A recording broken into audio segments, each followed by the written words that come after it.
किशनगंज राज्य में एक शक्तिशाली राजा राज करता था। वो बलवान होने के साथ साथ थोड़ा घमंडी भी था। राजा को शिकार करना बहुत ही पसंद था। उसका एक छोटा सा बेटा भी था जिससे वो बहुत प्रेम करता था।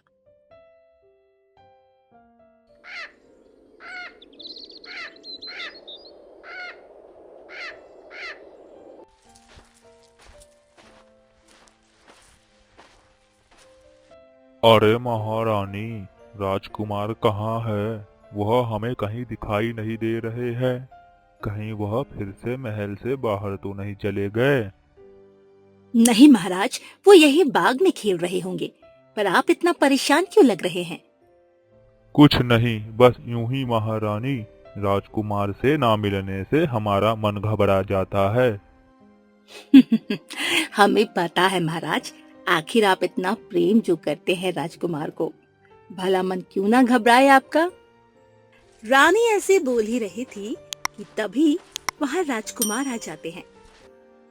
ये लीजिए महाराज, राजकुमार आपके पास आ गए। अब जी भर के लाड प्यार कीजिए इनको। बेटा सूर्यभान, आप यहीं आसपास खेलना। महल के बाहर बिल्कुल भी मत जाना। महल के बाहर आपको खतरा हो सकता है। पर पिताजी, आप तो हमेशा महल के बाहर जाते हैं, फिर आपको कोई खतरा क्यों नहीं होता? बेटा, ये बातें तुम्हें तब समझ आ जाएगा जब तुम बड़े हो जाओगे। हाँ, अभी आप मेरे साथ चलो, मैं आपको कुछ दिखाती हूँ। ठीक है माँ, पर मैं कब बड़ा हो जाऊंगा? मैं कल ही बड़ा नहीं हो सकता क्या?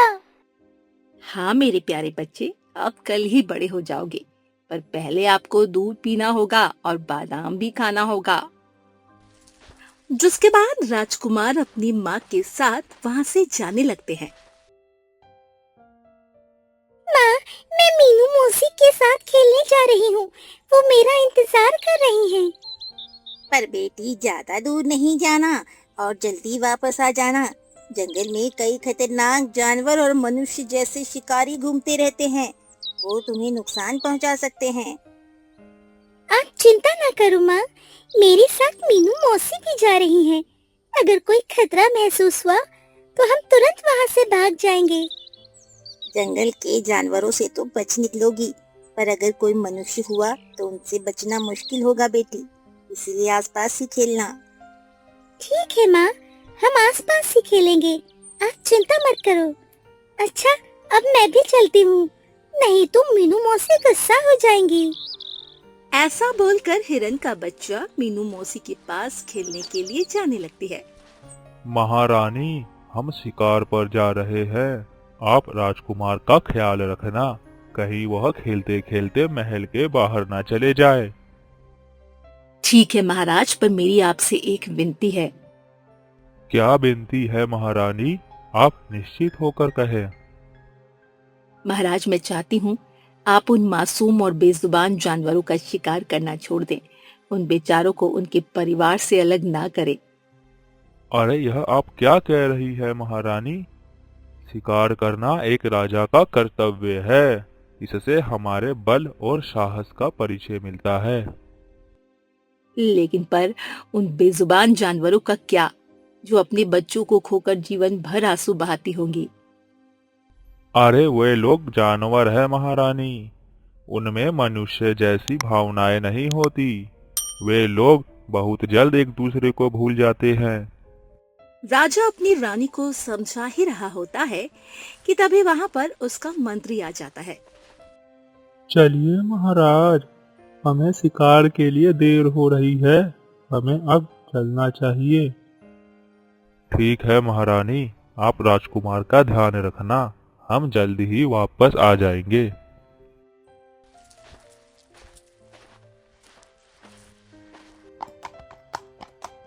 उसके बाद राजा अपने घोड़े पर बैठकर अपने मंत्री के साथ शिकार के लिए निकल जाता है।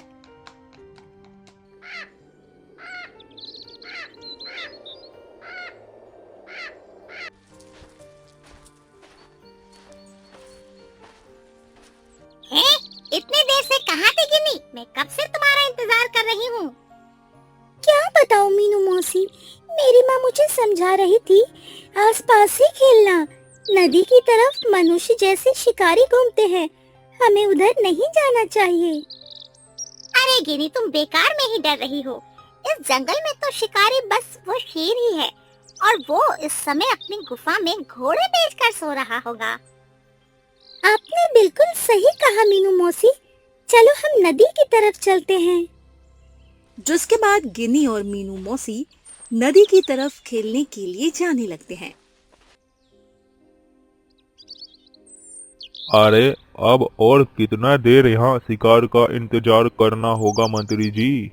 लगता है आज निराश होकर ही वापस लौटना होगा हमें। हाँ महाराज, मुझे तो बहुत जोर से प्यास लग आई है। हमें अब वापस लौट ही जाना चाहिए। अरे मंत्री जी, मैं तो भूल ही गया, जानवरों को भी तो प्यास लगती होगी। हमें नदी की तरफ चलना चाहिए।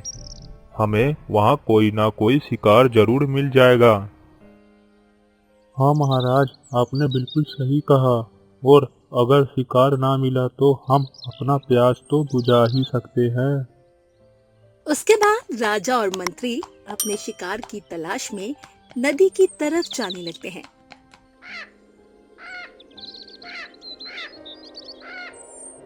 हिरन की बच्ची गिनी नदी में पानी पी रही होती है। तभी एक तीर उसके कानों से होकर गुजरता है। मीनू मौसी और गिनी कुछ समझ पाते उससे पहले एक दूसरा तीर जाकर हिरन के बच्ची के पैरों पर लग जाता है और वो घायल होकर वहीं गिर जाती है। मीनू मौसी, आप जल्दी यहाँ से भाग जाओ, नहीं तो आप भी मारी जाओगी। आप मेरी माँ के पास जाकर उनको सारी बातें बता देना। पर गिनी, मैं तुम्हें अकेला छोड़कर कैसे जा सकती हूँ? तुम सब्र रखो, मैं कुछ करती हूँ। नहीं मीनू मौसी, आप जल्दी यहाँ से भाग जाओ, नहीं तो वो मनुष्य आपको भी अपना शिकार बना लेगा। जाओ मौसी, जल्दी जाओ।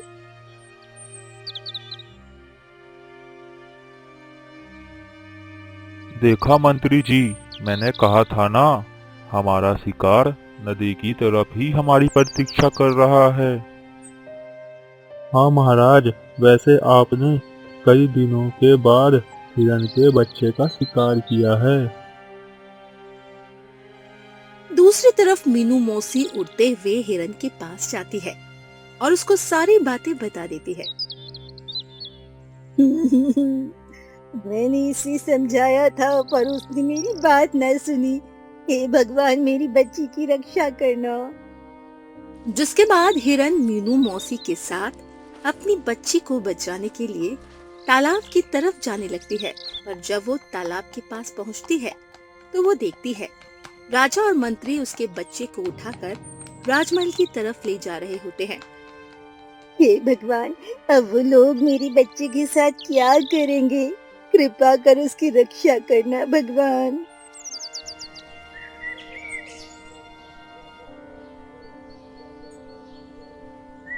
हिरन और मीनू मौसी उसी जंगल के एक चालाक लोमड़ी के पास चले जाते हैं और उसको सारी बात बता देते हैं। तुम चिंता मत करो हिरन बहन, अगर तुम्हारी बेटी जिंदा है तो हम उसे जरूर बचा लेंगे। पर कैसे लोमड़ी बहन? वो लोग मनुष्य है और वो लोग हमसे ज्यादा शक्तिशाली हैं। हाँ बहन, इसीलिए हमें भी मनुष्य बनकर ही उनके पास जाना होगा।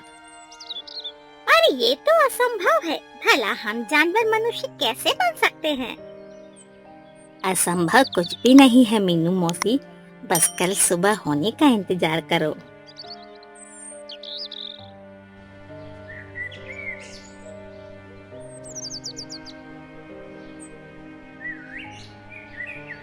अगले दिन वो लोमड़ी हिरन और मीनू मौसी के साथ एक ऋषि के पास चले जाते हैं जो एक बहुत ही चमत्कारी ऋषि होते हैं।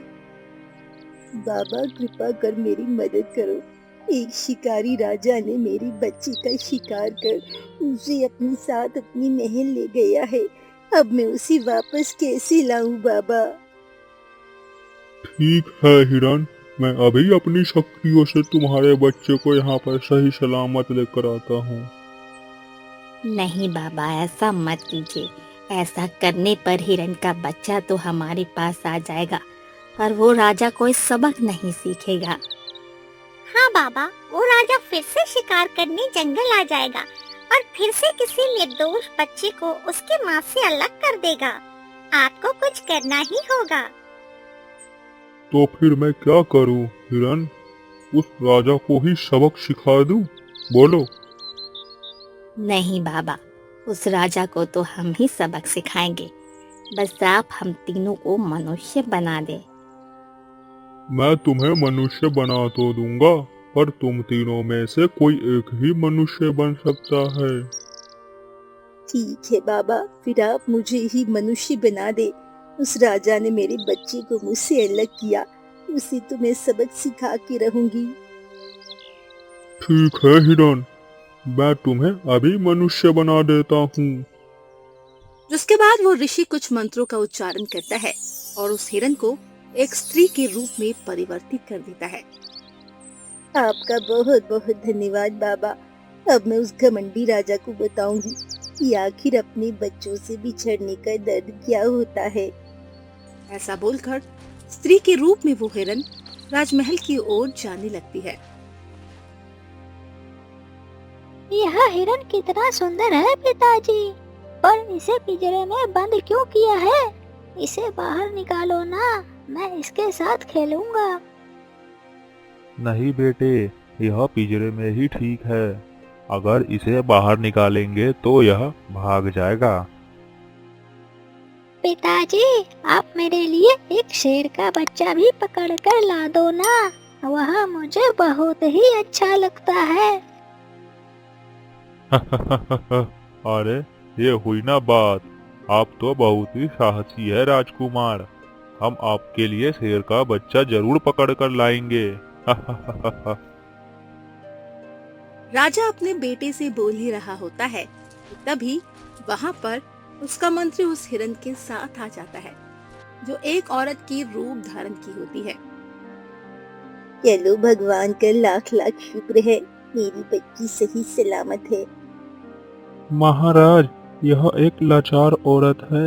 यह राजमहल में कोई काम करना चाहती है। हाँ, अच्छा तो बताइए आप कौन सा काम कर सकती हैं? जी, मैं किसी भी पशु को उसके हाव भाव को देखकर उसकी भाषा समझ सकती हूँ और उनको कुछ भी करने का आदेश भी दे सकती हूँ। क्या सच में ऐसा संभव है? अगर ऐसी बात है तो इस हिरन की बच्ची को बैठा कर दिखाइए। जब से यह हिरन की बच्ची यहाँ आई है, बैठ ही नहीं रही है।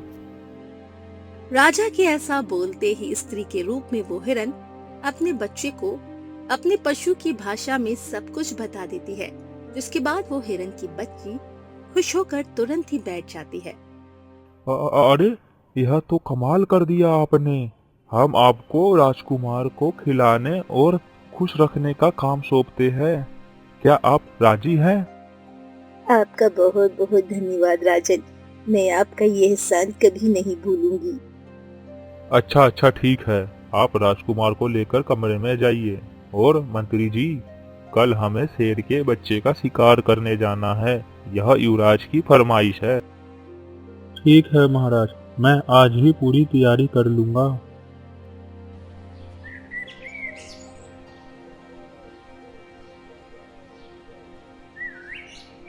अगले दिन जब राजा शिकार पर जाने के लिए तैयार होता है, तब रानी उसके पास आती है और कहती है, महाराज, आप कृपा कर शिकार पर ना जाएं। पता नहीं क्यों मेरा दिल आज बहुत घबरा रहा है। अभी मैं और युवराज मंदिर जा रहे हैं, आप भी हमारे साथ चलिए। शिकार पर आप कल चले जाना। नहीं महारानी, आज तो हमारा मन शिकार पर जाने का है। हम मंदिर कभी और चले जाएंगे। ठीक है महाराज, जैसी आपकी इच्छा, पर शेर का शिकार सावधानी से कीजिएगा। शेर बहुत ही खतरनाक होता है। उसकी चिंता आप ना करें महारानी, आप बस युवराज का ध्यान रखना। बिल्कुल महाराज, पर आप जल्दी आने की कोशिश कीजिएगा। उसके बाद राजा अपने मंत्री के साथ शेर का शिकार करने के लिए जंगल की तरफ जाने लगता है। दूसरी तरफ रानी भी युवराज को लेकर मंदिर की तरफ पूजा करने के लिए जाने लगती है। अरे मंत्री जी, इतने बड़े जंगल में हमें शेर का बच्चा कहाँ मिलेगा? महाराज, शेर का बच्चा तो हमें केवल शेर की गुफा की तरफ ही मिलेगा, जो हम दोनों में से किसी ने नहीं देखा। हाँ चलिए, कुछ देर विश्राम कर लेते हैं मंत्री जी, फिर सोचेंगे हमें किस तरफ चलना चाहिए। ऐसा बोलकर राजा और मंत्री एक पेड़ के नीचे बैठकर विश्राम करने लगते हैं। दूसरी तरफ रानी युवराज को लेकर मंदिर पूजा करने के लिए पहुंच जाती है। अरे वाह, कितना सुंदर पक्षी है, मैं इसे पकड़कर अपने साथ ले जाऊंगा। इधर रानी पूजा करने में व्यस्त हो जाती है और उधर छोटे राजकुमार उस पक्षी को पकड़ते पकड़ते कब जंगल पहुंच जाते हैं उन्हें पता ही नहीं चलता।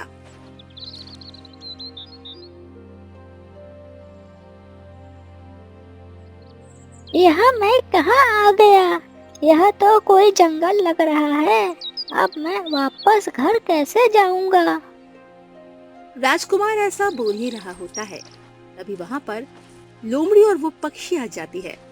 फिर वो लोमड़ी राजकुमार से कहती है, आइए राजकुमार, आपका हमारे जंगल में स्वागत है। आप डरिए मत, हम आपको कोई नुकसान नहीं पहुंचाएंगे। मुझे मेरे माँ के पास जाना है, वह मेरा इंतजार कर रही होगी।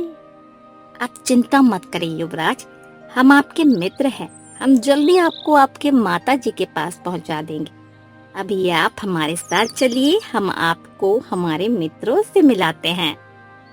लोमड़ी के ऐसा बोलने पर राजकुमार उन जानवरों से डरना बंद कर देते हैं और उनके साथ जाने लगते हैं।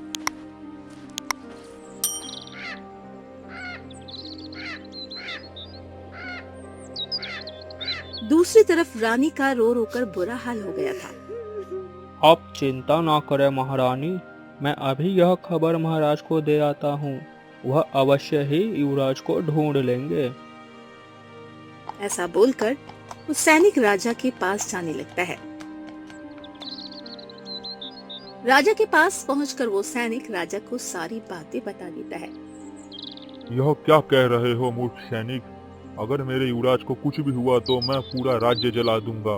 अब तुम जल्दी से जाओ और ढूंढो मेरे राजकुमार को। जाओ।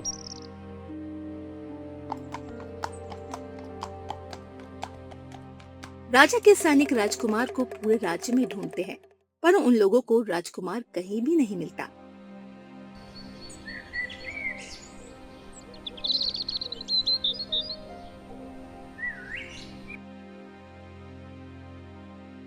महाराज, आज पूरे 2 दिन गुजर चुके हैं, पर किसी को भी अभी तक राजकुमार का कोई अता पता नहीं मिल पाया। ऐसा कीजिए, पूरे राज्य में यह घोषणा करवा दीजिए, जो भी मेरे युवराज को ढूंढकर मेरे पास लाएगा, हम उन्हें अपना आधा राज्य दे देंगे। राजा ऐसे बोल ही रहा होता है कि तभी वो हिरन औरत के रूप में वहां आ जाती है और कहती है, इसकी कोई जरूरत नहीं है महाराज, मुझे पता है आपका युवराज कहाँ है। हैं? क्या तुम्हें पता है? इसका मतलब तुमने ही राजकुमार को अगवा किया है। हम तुम्हें जीवित नहीं छोड़ेंगे। कहाँ है हमारा राजकुमार? अगर ऐसी बात है तो आपको भी जीवित रहने का कोई हक नहीं है महाराज। पहले आपने ही मेरे बच्चे को मुझसे अलग किया था। यह क्या बकवास कर रही हो तुम? हम तो तुम्हें जानते तक नहीं हैं। तुम तो बस हमारे लिए एक दासी हो और कुछ नहीं। नहीं महाराज, मैं आपकी दासी नहीं हूँ, मैं एक हिरन हूँ और मैंने आपको सबक सिखाने के लिए मनुष्य का रूप धारण किया था। पर एक हिरन मनुष्य का रूप कैसे धारण कर सकती है? यह संभव नहीं है, यह असंभव है। राजा के ऐसा बोलते ही वो हिरन अपने असली रूप में आ जाती है। जब एक बच्चे को उसकी माँ से अलग किया जाता है तो उसके लिए कुछ भी असंभव नहीं होता। वो अपने बच्चों की रक्षा के लिए किसी भी हद तक जा सकती है, फिर साक्षात उस ईश्वर से ही क्यों न लड़ना पड़ जाए। पर शिकार करना तो हमारा धर्म है, इससे हमें बलवान समझा जाता है। महाराज, आप मनुष्य कब तक अपनी झूठी प्रतिष्ठा और धर्म के नाम पर हम बेजुबान जानवरों की बलि चढ़ाते रहेंगे। हम जानवरों में भी भावनाएं होती है, हम पर जरा तो रहम कीजिए। हिरन की ये बातें सुनकर रानी की आंखों से आंसू बहने लगती है और वो राजा से कहती है, महाराज, अभी भी समय है। इन बेजुबान और निर्दोष जानवरों का शिकार करना बंद कर दीजिए, नहीं तो हम युवराज को हमेशा के लिए खो देंगे। रानी की ये बातें सुनकर राजा डर जाता है और उसे समझ आ जाता है एक बच्चे को उसके परिवार से अलग करने पर कितना दर्द होता है। हाँ, मुझे माफ कर दो हिरन। मैं अहंकार में आकर अंधा हो गया था, मेरी मति मारी गई थी। कृपया मुझे माफ कर दो, मुझे माफ कर दो हिरन। कोई बात नहीं महाराज, पर आप एक राजा हैं, इसलिए प्रजा के साथ साथ हम निर्दोष जानवरों की भी रक्षा करना आपका कर्तव्य है, ना कि हमारा शिकार करना। हाँ हिरन, अब मैं समझ गया हूँ। अब हमारे राज्य में मैं क्या, कोई भी किसी पशु पक्षी का शिकार नहीं करेगा। आपका बहुत बहुत धन्यवाद महाराज। मुझे लगता है मेरा काम पूरा हो गया, अब मुझे चलना चाहिए। ऐसा बोलकर वो हिरन अपने बच्चे को लेकर वापस अपने जंगल में चली जाती है और जंगल जाकर राजा के बच्चों को भी राजा को वापस लौटा देती है। उसके बाद वो सभी खुशी खुशी रहने हैं।